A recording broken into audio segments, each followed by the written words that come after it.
우리 가슴에 손을 얹고 한번 같이 고백하겠습니다. 주님, 오늘 마음의 문을 열고 주의 말씀을 듣기 원합니다. 주님, 오늘도 말씀하여 주옵소서. 말씀의 능력이 있습니다. 말씀의 생명이 있습니다. 들은 만큼 변합니다. 들은 만큼 열매 맺습니다. 아멘. 네. 오늘도 들은 만큼 변하고 들은 만큼 열매 맺는 은혜가 있으시기를 주님 이름으로 축원합니다. 우리 속담에 공든탑이 무너지랴 라는 속담이 있죠, 그죠? 공든탑은 잘 무너지지 않습니다. 그런데 공든탑도 때가 되어지면 무너지죠, 그죠? 세상이 무너지지 않는 것은 아무것도 없습니다, 그죠? 2021년도였던 것 같아요. 노테르담 성당이 화재가 났습니다. 그래서 파리의 명소였던 노테르담 성당이 다 불탔어요. 근데 그 노테르담 성당을 짓는데 제가 자료를 찾아보니까 1163년에서 1345년까지 지었대요. 그러니까 횟수로는 182년 동안 건축하는데 182년이 걸렸다고 해요. 정말 공들여서 세웠던 그 성당이 하루아침에 불이 나서 다 타버린 것이죠.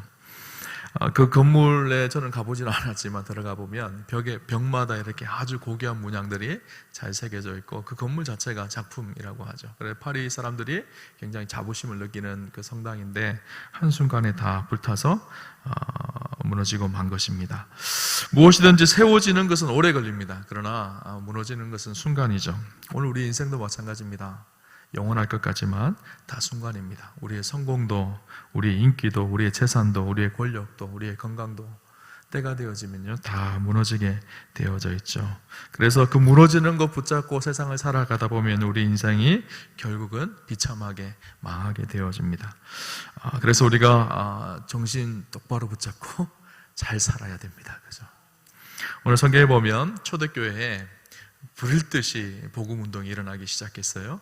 예수님 부활하시고 승천하시고 나셔서 제자들과 사도들과 120문도가 성령 충만을 받고 예루살렘과 온 유대와 사마리아와 땅끝까지 이르러 증인되는 삶을 살기 시작하고 예루살렘에 3,000명이 변화되어지고 5,000명이 변화되어집니다. 그러자 그 모습을 보고 있던 당시 종교 지도자들, 대제사장들과 종교 지도자들은 그것이 탐탁지 않았죠. 그래서 기독교 복음을 무너뜨리려고 했습니다. 그래서 오늘 성경 33절을 보면 이렇게 말합니다. 그들이 듣고 크게 노하여 사도들을 없이 하고자 할 때 핍박을 가해서 이 확장되어져 가고 있는 복음 운동을 멈추게 하려고 그들은 전략을 씁니다. 그런데 그들이 우리가 지난번에 나누었던 것처럼 이게 띄엄띄엄 있으니까 지난번 기억이 안 나는 것 같아요. 지난번에 이 사도들이요 공회에 잡혀갔어요. 잡혀가가지고 이제 신문을 당합니다. 그래서 오늘 본문이 그 장면이 신문을 당하는데 그들이 사도들을 없이 하고자 합니다. 근데 잘못하면 이 당시 사도들이 다 붙들려가서 잘못하면 죽게 되어진 그런 위기 상황이 찾아온 것이죠. 복음 운동이 멈추어지게 될 그런 상황이 찾아온 것입니다. 그때 이 바리새인 중에 가말리엘이라는 사람이 오늘 성경에 등장을 합니다. 성경을 한번 볼까요? 34절 한번 우리 같이 한번 볼까요? 바리새인 가말리엘은 율법 교사로 모든 백성의 존경을 받는 자라 공회 중에 일어나 명하여 사도들을 잠깐 밖에 나가게 하고 모든 사도들을 다 죽이려고 그렇게 재판하려고 그렇게 하고 있는 그 순간에 당시 지도자급이었던 가말리엘이라는 사람이 나타났습니다. 가말리엘이 나타나서 하나님께서 이 유대인 지도자였던 가말리엘을 통해서 이스라엘 백성, 그 당시 붙잡혀왔던 사도들을 풀어주는 그런 놀라운 역사를 베푸시는 장면이 오늘 기록되어져 있는데요. 이 가말리엘은 누군가 하면 여러분 가말리엘을 많이 들어보셨죠? 사도 바울을 이야기할 때 가말리엘 이야기를 많이 합니다. 사도 바울의 스승이 가말리엘이었어요. 당시에 자료를 보니까 이스라엘의 힐렐 제사장의 손주로서 그때까지 찾아보기 힘든 대단한 최고의 랍비, 유대교 최고의 랍비가 바로 이 가말리엘이었다고 합니다. 유대인들뿐만 아니라 모든 나라 모든 이방 사람들이 다 존경했던 인물이기도 했고요. 당시에 현대의 당시에 그렇게 불렀다고 합니다. 금때에 솔로몬이라고 불릴 정도로 지혜의 사람이라고 불렸던 사람이 가말리엘입니다. 대단한 교법사였고요. 율례와 법도를 가르치는 그런 사람이 가말리엘입니다. 우리가 잘 아는 것처럼 공회원이었고, 그는 정치적으로도 굉장히 영향력이 있었고 학문적으로도 유대교 학문에 굉장히 깊은 조예가 있었던 사람이 가말리엘이에요. 사도 바울도 그의 제자였죠. 그래서 사도 바울이 가말리엘 문화생으로서의 삶을 살았다는 것들도 이야기합니다. 사도 바울은 스스로 얘기하기를 빌립보 3장에 자신을 가리켜 바리새인 중에 바리새인이었고 율법으로는 흠이 없다고 자기를 얘기했던 그 사람이잖아요. 그러니까 그 바울을 가리킬 정도였으니까 아마 탁월했던 사람이 가말리엘이었을 것입니다. 근데 그 가말리엘이 학식도 많고 배운 것도 많았던 그 가말리엘이요, 오늘 뭐라고 얘기하는가 하면요, 38절 39절 말씀 우리 같이 한번 볼까요? 38절 39절 같이 한번 보겠습니다. 이제 내가 너희에게 말하노니 이 사람들을 상관하지 말고 버려두라. 이 사상과 이 소행이 사람으로부터 났으면 무너질 것이요 만일 하나님께로부터 났으면 너희가 그들을 무너뜨릴 수 없겠고 도리어 하나님을 대적하는 자가 될까 하노라 하니. 아멘. 가말리엘이요, 지금 이 사도들이 다 붙잡혀 왔잖아요. 그래서 사도들을 다 죽이려고 혈안이 되어져서 그들을 죽이려고 하는 혈기왕 등등한 그런 상황이 되어졌어요. 그때 가말리엘이라는 사람이 나타나서 그렇게 말하는 것입니다. 이 사람들의 사상이 하나님께로부터 왔으면 우리가 이 사람들을 어떻게 하면 안 될 것이고, 만약에 이 일들이, 이 소행이 사람으로부터 났으면 무너지게 되어질 것이다 라고 지켜보자는 거예요. 가말리엘의 마음속에는 어떤 마음이 있었을까요? 사도들이 전한 이 복음이요, 하나님께로부터 왔다는 생각을 안 했던 것 같아요. 그러니까 이들이 하나님께로부터 온 것이 아니기 때문에 그냥 내버려둬도 스스로 망하게 되어질 것이다 라고 이야기하고 있죠. 만일 하나님께로부터 났으면 너희가 그들을 무너뜨릴 수 없겠고 도리어 하나님을 대적하는 자가 될 수도 있을 것이다, 이렇게 이야기하고 있는 것이죠. 그러면서 오늘 본문을 보면요, 두 가지 사건을 이야기합니다. 드다라는 사람의 사건과 유다에 대한 이야기를 말하고 있죠. 이 드다는 누군가 하면요, 학자들에 의하면 드다라는 사람은 자신이 하나님을 보낸 선지자라고 사람들에게 이야기하면서 요단 강물을 자기가 가를 수 있다고 수많은 사람들을 끌고 다녔던 당시에 이상한 종교 집단의 지도자가 드다였다는 거예요. 근데 그 드다가 요즘 같으면 이단 같은 존재죠. 그죠? 요즘에 JMS가 아주 시끄럽잖아요. 그런 부류의 한 사람이었던 것 같아요. 그러니까 이 드다가 죽고 난 이후에 어떤 일이 났는가 하면 그를 따르던 400명의 사람들이 있었는데 드다가 죽고 나니까 이 사람들이 다 뿔뿔이 흩어졌다는 거예요. 사람으로 났기 때문에 이것이 지속될 수가 없었다라는 것을 오늘 가말리엘이 이야기해 주고 있어요. 또 유다 사건이 있었습니다. 유다는 누군가 하면 AD 6세기경에 로마에 의해서 인구조사를 할 때에 로마 정부에 대해서 반감을 가지고 갈릴리에서 반란을 일으켰던 사람입니다. 반란을 일으켰던 그런 사람이었죠. 그러니까 그 로마에서 인구조사를 한 이유는 간단합니다. 세금을 많이 거두기 위해서. 거기에 대해서 한 거에서 로마의 반란을 일으켰던 사람이 유다인데, 그를 따르는 많은 사람들이 있었습니다. 그런데 그 유다가 죽고 나게 되자 그 사람들이 다 뿔뿔이 흩어졌다는 거예요. 그 종교나 그들이 따르던 지도자가 죽게 되어지니까 다 사라졌다는 거예요. 그러니까 이 가말리엘의 마음속에는 어떤 마음이 있었던 것일까요? 예수도 이제 죽었으니까 내버려 두면 저절로 저들이 믿던 이 예수의 복음은 사라지게 되어질 것이다 라고 그는 생각했던 것 같습니다. 그래서 그렇게 말하고 있어요. 그래서 38절 39절에 보면 사람으로부터 났으면 무너질 것이요 만일 하나님께로부터 났으면 무너뜨릴 수 없느니라, 그렇게 이야기하고 있죠. 가말리엘은 예수님을 믿는 사람은 아니었던 것 같아요. 그러나 예수님에 대해서 굉장히 호의적인 마음은 있었다라는 생각을 해보게 되어집니다. 그를 많은 사람들이 존경하였기 때문에 그의 말을 무시할 수가 없었던 것 같아요. 그래서 그의 말을 따르기로 결정을 합니다. 그래서 사도들을 때리고 핍박하고 그들을 내어보내는 일이 있게 되어지죠. 이 가말리엘의 이 말의 결과가 어떻게 되었을까요? 하나님께로부터 났으면 우리가 무너뜨릴 수가 없을 것이고 사람에게 났으면 그들이 저절로 무너질 것이다. 이 말의 결론이 어떻게 되어졌을까요? 사람에게로 났을까요? 아니면 하나님께로 났을까요? 이 복음이 어디서 났을까요? 하나님께로 났죠. 그죠? 그래서 기독교 이 복음은요, 2000년 전에 예수 그리스도를 통해서 선포되어진 이 복음이 어떻게 되어졌을까요? 오늘까지 우리에게까지 증거되어지고 있어요. 우리가요, 이 말의 증인이에요. 저와 여러분이 이 말의 결과예요. 그죠? 지금도 하나님은 지구촌 구석구석에 주의 교회를 세워서 교회를 통해서 복음이 증거되어지고 하나님 나라가 확장되어지고 하나님의 뜻이 이루어지는 이 사역을 감당하고 있고, 지금도 왕성하게 주의 복음은 땅끝까지 증거되어지고 있습니다. 그죠? 세계 인구가 79억이라고 합니다. 그 중에 기독교 인구가 25억이 되어집니다. 여기에는 물론 구교와 신교가 모두 포함된 종교인데요. 그만큼 이 복음이 확장되어져서 세상을 변화시켜 가고 있습니다. 만약에 사람으로부터 났으면 벌써 어떻게 됐을까요? 꺾여졌을 거예요. 하나님부터 난 이 복음은요, 주님 오시는 그날까지 멈추지 않습니다. 세상의 나라는 망합니다. 세상의 나라는 사라집니다. 아까 제가 말씀드렸던 공든탑도요, 무너집니다. 때가 되어지면요, 아무리 사람이 정성을 들여서 공든탑을 쌓는다고 하더라도 공든탑은 시간이 지나면 무너질 수밖에 없는 거예요. 사람이 만든 것은 그렇게 무너질 수밖에 없습니다. 그러나 하나님께서 세우신 것은 무너지지 않죠. 당시에 세상을 지배했던 로마가 그랬습니다. 사람들은 로마가 망할 줄은 생각하지도 않았어요. 근데 그 로마가 어떻게 됐을까요? 망했어요. 온 세상을 이끌어갈 수 있는 강력한 능력의 로마도요, 결국 그 로마의 제국의 강력한 통치도 멸망을 당하게 되어지죠. 그러나 하나님 나라는 망하지 않습니다. 하나님 나라는 영원하죠. 그죠? 오늘 우리는요, 그 하나님 나라의 백성이 되어서 주의 통치 안에 살아가는 사람이 우리이죠. 그죠? 이 가말리엘이 사실은 이 말을 했을 때 그렇게 심각하게 생각하지 않고 했을지 모르겠어요. 그러나 이 복음의 진리는요, 지금까지 무너지지 않고 이어지고 있어요. 여러분, 지혜로운 사람은 어떤 사람일까요? 무너지는 나라에 투자하는 사람이 지혜로울까요? 아니면 무너지지 않는 나라에 투자하는 사람이 지혜로울까요? 네. 여러분, 주식 투자할 때 내가 지금 투자하는 회사가 지금은 잘 되는 것 같이 보여요? 그런데 그 회사가 곧 망한다 그러면 그 회사에 투자해야 될까요? 안 해야 될까요?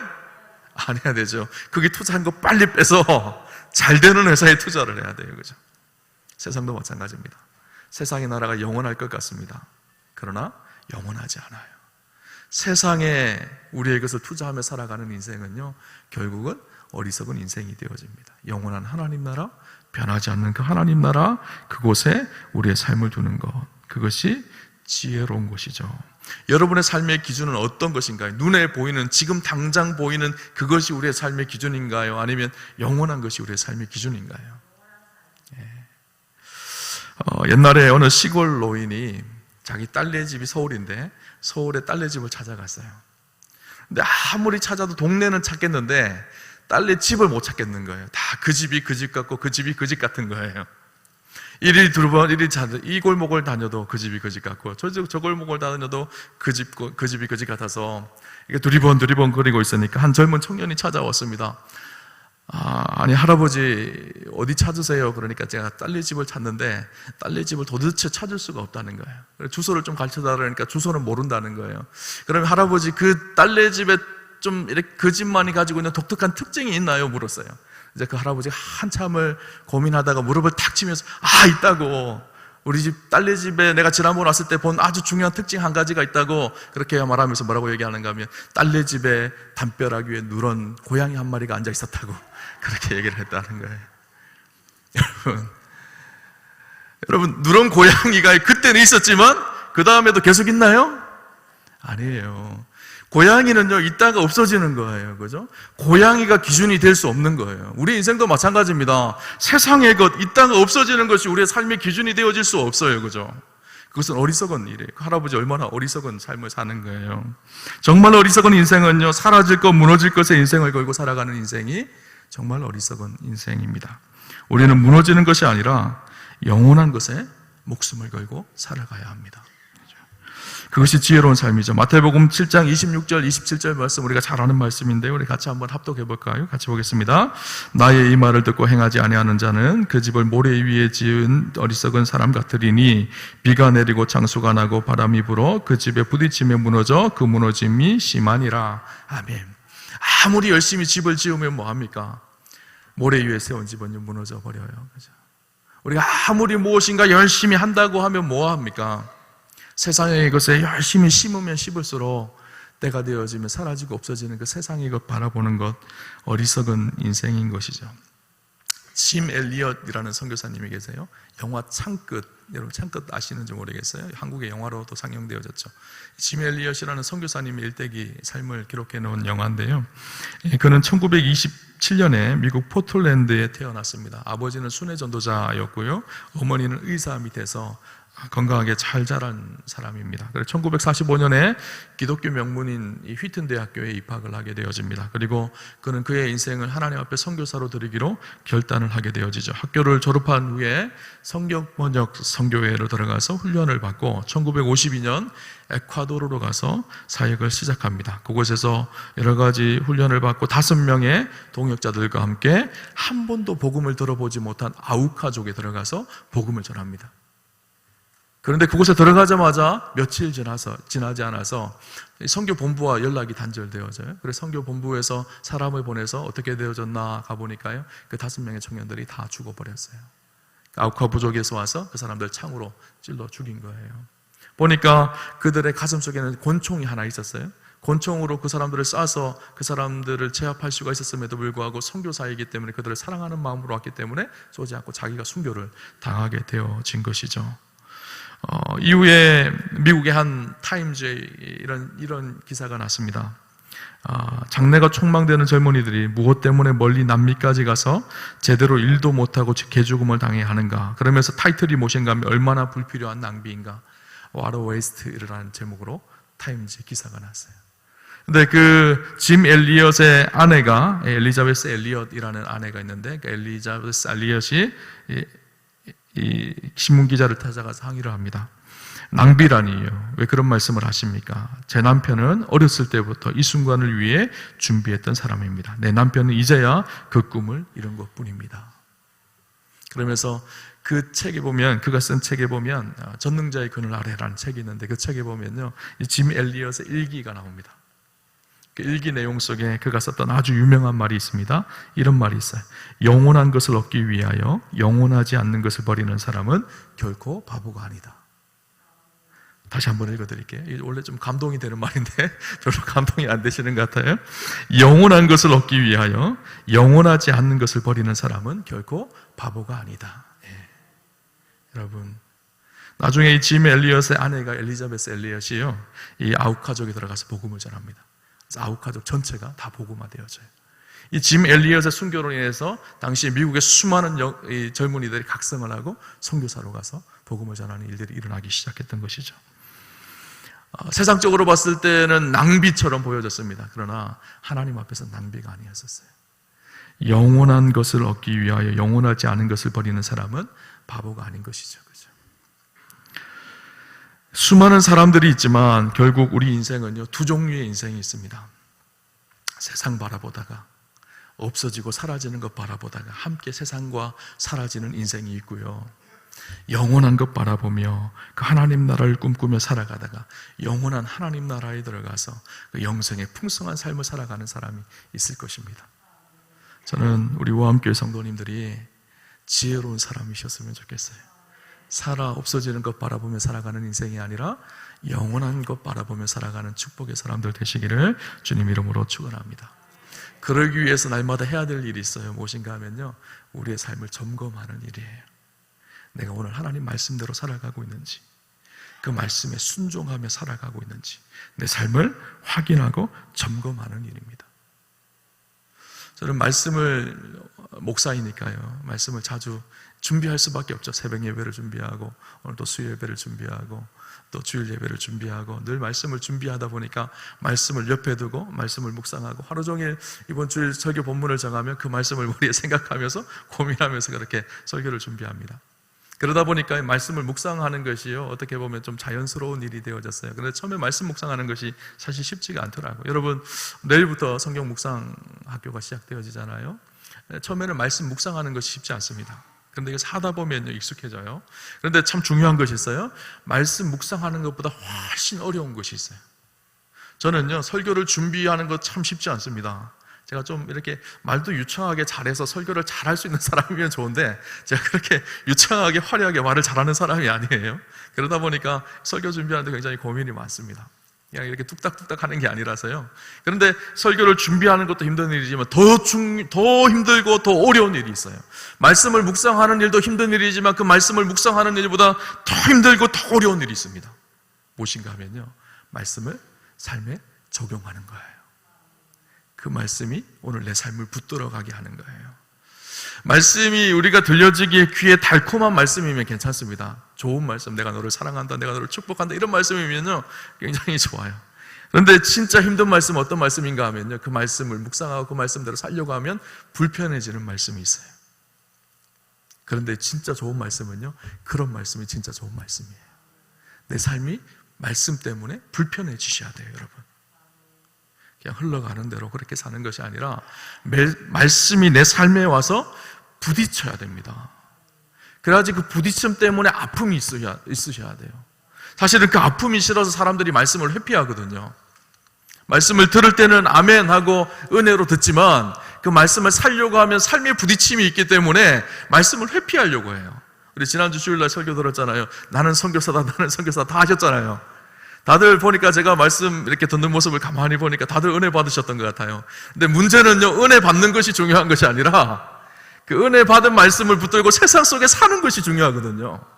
근데 사는 것은 잘 못해요. 왜냐하면 부딪히니까 말씀이. 내 삶을 바꿔야 되니까. 이 괴롭고 힘든 일이거든요. 쉽지 않은 일이거든요. 우리가 오늘 날마다 하나님의 뜻 안에 살아간다는 것을 어떻게 점검할 수가 있을까요? 오늘 내가 말씀 안에 살아가고 있는지, 그 말씀이 내 삶에 와서 부딪히고 있는지, 그 말씀 속에 내가 변화되고 있는지 가만히 보셔야 돼요. 점검하셔야 돼요. 그렇죠? 여러분, 고속도로를 타고 올라가서 차를 타고 달릴 때, 그죠? 목적지에 빨리 가기 위해서 열심히 자동차를 엑셀을 밟아서 열심히 빨리 가는 것도 중요하지만 더 중요한 것이 있어요. 어떻게 해야 될까요? 방향이 맞는지를 보셔야 돼요. 거꾸로 고속도로 올라가면요, 아무리 빨리 가면 빨리 갈수록 더 멀리 떠나가는 거예요. 그죠? 우리 삶도 마찬가지입니다. 말씀이라는 우리의 삶의 방향에 맞추어서 그 말씀이 기준이 되어서 그 말씀 앞에 순종하며 살아갈 때 우리의 삶이 하나님 앞에 온전한 삶이 되어지죠. 여러분, 이렇게 어깨에 수술하시거나 기부스 하신 분들을 보면요, 이 기부스를 풀고 나서 수술하고 나서 그 다음에 해야 될 일이 무슨 일인가 하면요, 재활을 해야 돼요. 그죠? 재활하는 분들 보면 굉장히 힘들어합니다. 이렇게 어깨를 들어 올리기가 쉽지 않아요. 조금만 들어 올려도 그동안 딱딱하게 굳어 있었던 것이 움직이지가 않아요. 그래서 조금만 들어 올려도 아프고 통증이 옵니다. 그래서 그러면서요. 근데 여러분 그거 아세요? 그 아픔은요, 행복한 아픔인 거예요, 사실. 이 재활이 잘 되어지면 이제는 그동안 쓰지 못했던 어깨를 자유롭게 쓸 수가 있게 되어지는 거잖아요. 그죠? 우리 신앙의 삶도 마찬가지입니다. 말씀이 우리의 삶에 부딪힐 때 그 말씀대로 살려고 할 때 막 그래요. 아파요. 힘들어요. 잘 안 돼요. 그런데 그렇게 하다 보면 어떻게 될까요? 내가 하나님과 동행하는 삶을 살기 시작하는 거예요. 세상의 것을 바라보며 사는 것이 아니라 하나님 나라를 바라보며 살아가는 삶이 되어져요. 여러분, 정현종 시인의 방문객이라는 시가 있습니다. 아주 유명한 시죠. 그 시에 보면 사람이 온다는 것은 실은 어마어마한 일이다, 이 내용이에요. 그래서 이렇게 기록합니다. 한 사람이 오는 것이 정말 어마어마한 이유가 있습니다. 그의 과거와 현재와 그의 미래와 함께 오기 때문이다. 한 사람의 일생이 오기 때문이다. 부서지기 쉬운, 그래서 부서지기도 했을 마음이 오는 것이기 때문이다. 한 사람이 우리에게 오는 일은요, 어마어마한 일이라는 거예요. 여러분, 지나가다 한 사람 만나는 이 일이요, 작은 일이 아닌 거예요. 어마어마한 일이에요. 우리와 함께 믿음의 삶을 살아가는 형제 자매를 만나는 일, 작은 일이 아니에요. 한 우주가 나에게 찾아오는 일이. 근데 제가 그 시를 보면서 그런 생각이 들었어요. 한 사람이 나에게 오는 일이 어마어마한 일인 것처럼 말씀이 우리의 삶에 오는 일은 어마어마한 일이다. 말씀이 육신이 되어서 하나님이 우리 안에 거하는 이 일은 어마어마한 일이다. 여러분, 말씀이 우리의 삶 속에 들어온다는 일은요, 정말 어마어마한 일입니다. 하나님이신 그분이 우리의 삶 속에 들어오신다는 거거든요. 여러분, 말씀 안에 살아가는 것이 그래서 축복인 거예요. 제가 서두에 우리가 가슴에 손을 놓고 그렇게 이야기했잖아요. 말씀의 능력입니다. 말씀의 생명이 있습니다. 얘기했잖아요. 이것이 불허하는 얘기가 아니에요. 이 말씀이 우리의 삶에 진짜 부딪히기 시작하면 우리 인생에 놀라운 변화가 일어나기 시작합니다. 여러분, 그래서 말씀에 순종하는 훈련을 하셔야 돼요. 말씀에 부딪히는 훈련을 하셔야 돼요. 말씀 앞에서 우리가 그 앞에 순종하는 것이요 진짜 복이죠. 하나님께서 우리를 복되게 하시는 비결이요 순종에 있습니다. 그래서 오늘 축복하기는 저 여러분의 삶이요 순종을 결단하는 축복이 있으셨으면 좋겠어요. 세상에 무너지는 것을 보며 따라가는 인생이 아니라 변하지 않고 영원한 하나님 나라를 바라보며 살아가는 그 말씀 앞에 순종하는, 그래서 오늘 하루하루의 삶이 말씀 속에 점검되어지고 말씀 속에 살아가는 거죠. 지난번 말씀을 나누었을 때 제가 이런 말씀을 나누었어요. 지난번 사도행전 5장 말씀을 나눌 때 20절에 보면 사도들이 감옥에 갇혔을 때 그 옥문이 열리는 사건이 일어납니다. 그때 천사들이 가서 성전에 서서 이 생명의 말씀을 다 백성에게 말하라 그렇게 선포합니다. 그 말씀을 들은 주의 사자의 말씀을 들은 사도들이 어떻게 했죠? 21절에 보니까 저희가 듣고 새벽에 성전에 올라가 가르치더라. 여러분, 새벽에 사람들이 있다고 했나요? 없다고 했나요? 없다고 했잖아요. 그럼에도 불구하고 그들이 하나님의 말씀에 순종했을 때 놀랍게 그 새벽에 성전에 사람들이 있는 거예요. 그렇죠? 하나님께서 그들의 복음을 전하고 하나님의 일들을 하게 하죠. 그들이 또 감옥에 잡혀옵니다. 이 대제사장들과 당시의 종교 지도자들이 신문을 합니다. 그러자 29절에 뭐라고 얘기하는가 하면 사람보다 하나님을 순종하는 것이 마땅하니라. 하나님의 말씀을 듣고 그 말씀에 순종하는 것이 마땅하니라. 오늘 보면 42절을 보니까 이렇게 기록합니다. 저희가 날마다 성전에 있든지 집에 있든지 예수는 그리스도라 가르치기와 전도하기를 쉬지 아니하였느니라. 그렇죠? 가르치기와 전도하기를 쉬지 않고 늘 그치지 않고 하나님의 그 말씀을 전하는 일에 매진하였고 헌신하였다라고 그렇게 이야기하고 있습니다. 그렇죠? 말씀에 순종하는 삶을 그들은 살아냈다는 것이죠. 여러분, 오늘 하나님의 말씀에 서십시오. 그리고 그 말씀이 힘들더라도 순종하십시오. 그래서 영원한 것을 위해 사는 저와 여러분 되시기를 주님 이름으로 축원합니다. 제가 노트르담 성당 이야기로 설교를 시작했잖아요. 노트르담 성당 이야기로 설교를 마무리하려고 해요. 그 성당의 신문 기사를 보니까요, 재미있는 사실 하나가 무엇인가 하면 성당에 다른 것은 다 탔는데 안 탄 것이 딱 하나 있더라는 거예요. 보니까 황금 십자가가 안 탔다라는 거예요. 사람들이 하나님께서 보호하셨구나 그 십자가를 그렇게 생각을 했는데 이유가 있습니다. 금의 녹는 점이요 다른 나무보다 훨씬 높기 때문에 금의 녹는 점이요 1064도라고 합니다. 그러니까 그 황금 십자가는 타지 않았던 것이죠. 다 타지만 타지 않았던 금이 있었던 것처럼 저는 오늘 우리의 삶도 마찬가지라는 생각이 듭니다. 세상은 다 사라지고 없어지지만 변하지 않는 것이 있죠. 하나님의 말씀은 변하지 않습니다. 예수 그리스도의 진리는 변하지 않습니다. 그 진리를 믿는 우리의 믿음도 변하지 않습니다. 살아 없어지는 것에 우리의 마음과 기준을 두고 살아가는 것이 아니라 영원히 변하지 않고 영원한 하나님 나라 말씀이 우리의 삶의 기준이 되어서 살아가는 저와 여러분 되시기를 주님 이름으로 축원합니다.